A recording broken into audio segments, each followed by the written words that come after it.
Lethuba siyadibongela nawo konke kuye kusibabala ngalempilo, hayi ngoba singemalungisa, hayi ngoba sikahle, kodwa ngenxa yengadi yaJesu. Oh, makabongwe Jesu, ngenxa yengadi yaJesu leyasikhulula. Sitawuva ke futhi namhlanje nasisafunda leli hubo la kubona ukuthi uNkulunkulu wenda umsebenzi lomkhulu kangakanani empilweni yethu. Kube bekuya ngathi ngabe sithi lahlwa taka-10, kodwa sitawuva la khona athi khalela khona umbhalo waleli hubo. Sitawubona la khona uNkulunkulu akhulula abantu bakhe khona, bathi khanza futhi sebasethi imfene letingasito, kodwa umusa wakhe as long as umuntu asaphila uNkulunkulu ube seloku awukhangise njalo empilweni yakhe. Ngiyacela ukuthi mntwana kaNkulunkulu sisangena kule nkonzo yakusihlwa nomaphi lapho ukhona khona kuvuke nje into yinye ukuthi ngiyati ukuthi akasoze angidela, akasoze angilahla, uyohlala anami imihla yonke yokuphila kwami. Lokho ngiyacela ukuthi divele ukuthi uNkulunkulu unawe, uNkulunkulu uyakuthanda, uNkulunkulu uyaqabanga ngawe. So ke lokho kufanele ukuthi uyiqinise impilo yakho ekuthenini noma ngabe ubhekana nani eluhambeni lwakho, usho ukuthi yami impilo ayipheleli lapha, ngibitelwe ekhaya emaphakadeni, ngibitelwe ekhaya ezulwini lapho ngiyophila khona ingunaphakade.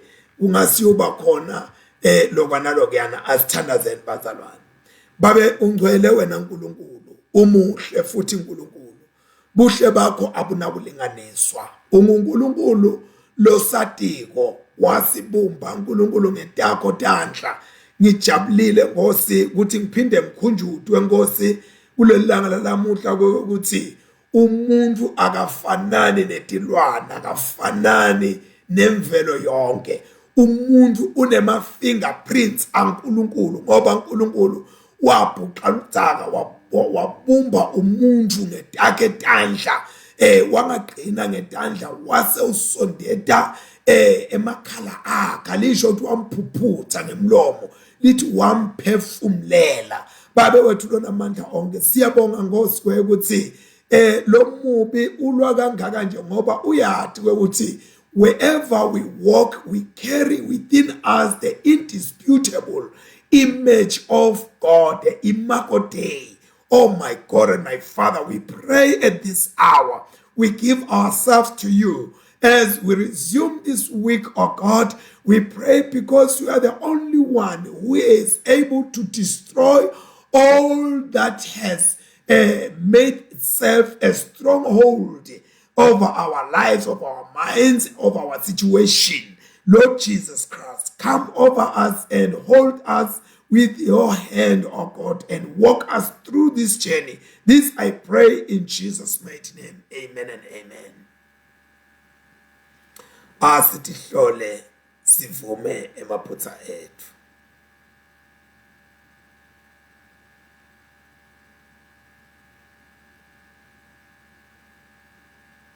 Kulongolo somandla, Baba wethu losezulwini, siyathi thoba, siyavuma ukuthi sonile kuwe kuliqala lethu, sonile eqabanga nangekukhuluma, nangekwenta, nangekungakwendi lekube kufanele sikwende, ngenxa yenvodzana yakho Kristu inkosi yethu. Sithethelele konke lesekwencile, usende sikukhonde ngekhamba lokusha, kude ligama lakho lidunyiswe. uNkulunkulu somandla sawukela uthithelele tonethethu sigcine empilweni lokunini nanini, ngaye Jesu Kristu inkosi yethu. Amen. Siyabonga kakhulu ke bangcwele, sitawuvele sizuphe noma sizwiphe, sizube sisuke likonso siye ehubeni lanamuhla lelimiselo lelilanga lanamhlanje nantsambama lekulihubo 51, lihubo 51, lihubo 51. 51.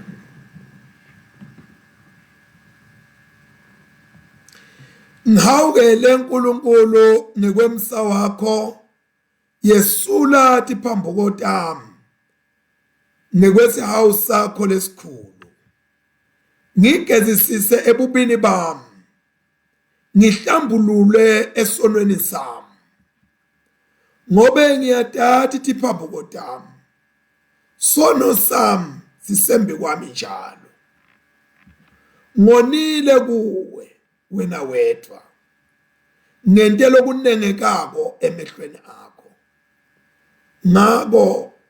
ngako kwehlulela kwakho kumsulwa nekungilahla kwakho ngelicala kulungile empeleni ngatalwa vele ngisesonweni ngaba soni kusukela make athatha sisu ngempela wena uthanza liqiniso lelingekhathi enhlitweni ngako ke uyawungifundzisa timfihlakalo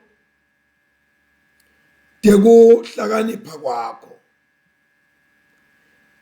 ngihlambulule ngehisophu ngitawuhlambuluka ngigeze ngibe mhlophe kunangqoqwane ngiqwalise ngekujabula lokujulile kuze kuthi emathambo ami lephukile athokode fihla buso bakho etonweni tami wesule bonke bubi bami hawu uNkulunkulu dala kimi inhlitiyo lehlantekile uvuselele kimi umoya wekulunga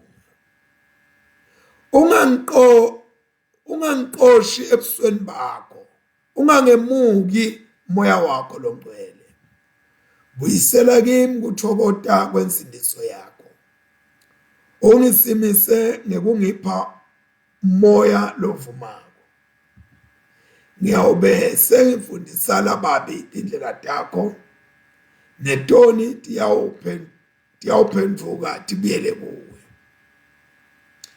hawu uNkulunkulu ngikhulule eqaleni lengadi uNkulunkulu wensindiso yami khona lulwimi lwami luyawuhlabela kulunga kwakho hawu Nkosi vula tindzebe temlomo wami kuze ngivakalise luthumo lwakho ngobe futhi ungeke weneliswe imihlatshelo noma bengingakunika yona ngishona imihlatshelo wekushiswa wonke ungeke ukhone kukujabulisa umhlatshelo lo emukeleka kuNkulunkulu moya lo ephukile nenhlitiyo lethabukile uNkulunkulu ngeke awubukele phansi yentela isiyoni lokuhle nekwemsa wakho utakhe kabusha tindvonga taseJerusalem khona ke uyawujabula ngemihlatshelo lengiyo uyawujabula ngemihlatshelo lengiyo ngeminikelo leshiswa yonke khona ke bayawunikela ngetinkunzi elathini lakho akudunyiswe uyise neNdodzana naMoya oNgcwele njengoba bekunjalo emhlabeni senjalo nanyalo kuyakuba njalo kude kube nini nanini amen. Sifundo seqala siphuma eTestamenteni lelidala sibhaliwe encwadini ya Exodus chapter 14 sifunda kusukela kuverse 21 kuya kuverse 31. Exodus chapter 14 verse 21 to 31. Excuse me. Mose welula sandla sakhe wasengamisa etikwelwandle simakathe wakhweshisa emanti elwandle nemoya lonemandla wasempumalanga lo awusha ubusuku bonke wenda lwandle lwaba umhlabathi lomile emanti ehlukana ekhathi sive sema-Israyeli sewela lwandle lolubovu sihamba emhlabathini lomile emanti abadindvonga nesekudla nangasencele sabo emaGibhite aqosha ema-Israyeli awalandzela angena ekhatsi nelwandle ngemahashi awo onke emahashi awo onke netinqola tawo tempi kanye nebashayeli bato kwathi kuseluvivi Simakadze wabuka phansi asensikeni yemlilo nelifu abuka impi yemaGibhite emabutho aseGibhite wawasanganisa wenta kutsi emasontho etinqola tempi abhajwe adzimate ahamba matima emaGibhite athi asibaleke sisuke la kuma-Israyeli ngobe Simakadze uyawalwela. Simakadze wakhuluma kuMose wathi yelula sandla sakho usengamise eti kwelwandle khona lamanti ade ukwehlela atheleke eti kwemaGibhite naseti kwetinqola tawo tempi kanye naseti kwebagibeli bawo bemahashi. Ngako Mose welula sandla sakhe wasengamisa eti kwelwandle emanti abuyela endzaweni yawo nakutsabuka kusa emaGibhite athi ayabaleka emanti awakhukhula.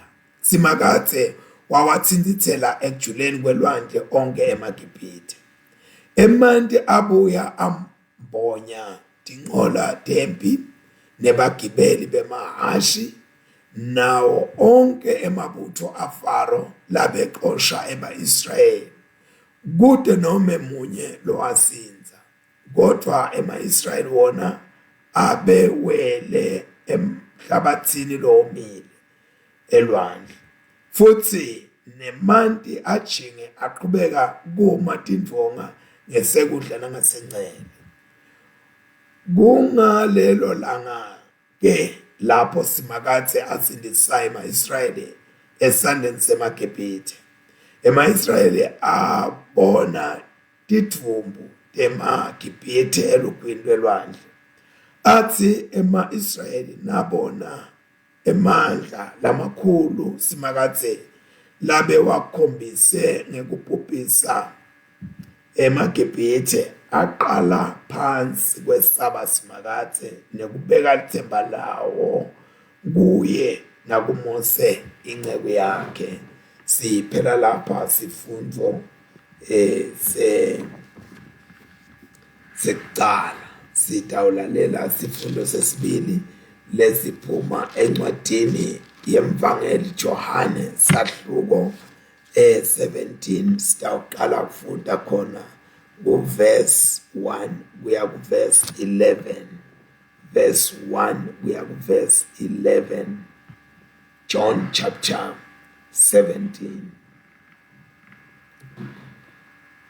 Jesu wathi kube aqede kukhuluma lamavi wabheka edolo wathi Baba isikhathi sesifikile khathimlisa indvodzana yakho kuze indvodzana ite ukhathimulisa ngobe uyiphe emandla ngetulo kwabo bonke bantfu kuze ite bapha kuphila lokuphakade bonke labo loyiphe bona kuphila lokuphakade ngiloku ukuthi bakwati wena nkulunkulu longuyise bakwati wena nkulunkulu longuye yedwa weliciniso bamati na Jesu Kristu lomthumile babe ngikudumisile eveni ngikucedzela umsebenzi lowangisinika wona ukuthi ngiwende manje ke babe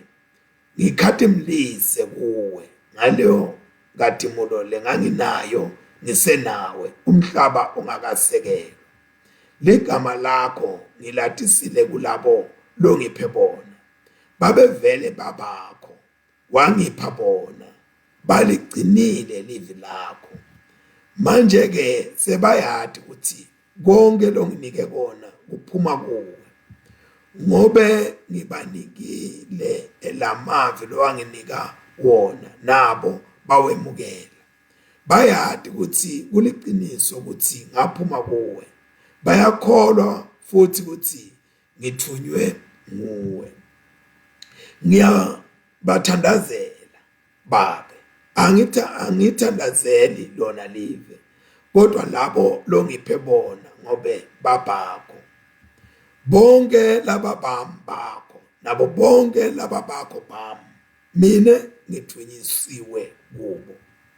Manje mina sengitakuwe, angisekho even, kodwa bona baseseveni, Babylon ngcwele, baqine egameni lakho longiphe lona, kuze nabo babe munye njengoba wena nami simunye. Siphela lapha sifundo sesibili. Sitawuthandaza sitobuka le sifundo sekuqala. Babylon ngcwele sesibongile Nkosi, sesilifundile livi lakho, leli ngumkhombandlela, leli sikhuthatako, leli ngilona lisiqinisa njalo njalo. Thatha Nkosi ludumo nakulesikhathi ngalo, kuze kuthi Nkosi kudunyiswe kubajade wena Kristu lophezu kwabo konke, na Kristu Jesu inkosi yethu manje nanini. Amen. Siyabonga bantu.